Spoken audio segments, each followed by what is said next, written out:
অনুষ্ঠিত হতে চলা প্রাকৃতিক দুর্যোগ মোকাবিলার মহড়াকে সাফল্যমণ্ডিত করতে শান্তিরবাজার মহকুমা শাসকের কার্যালয়ে অনুষ্ঠিত হলো এক আলোচনা সভা।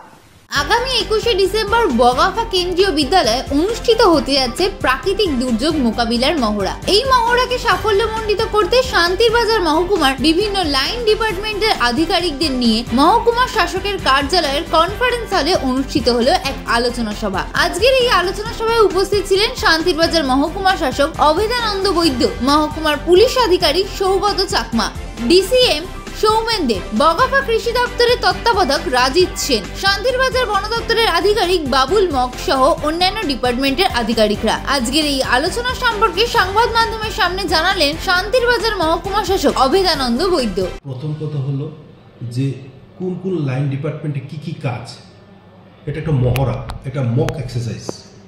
সব লাইন ডিপার্টমেন্টের কাজগুলো আর একটু ঝালিয়ে নেওয়া।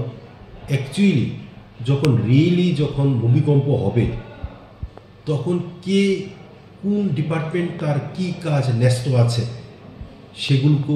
সেগুলোকে ভালোভাবে বুঝিয়ে দেওয়া। এছাড়াও এখানে যারা ইনসিডেন্ট এরিয়া আছে আশেপাশে মানুষকেও জানানো যে এভাবে যদি বিপর্যয় হয়, যদি ভূমিকম্প হয়, কিভাবে মোকাবেলা করা দরকার।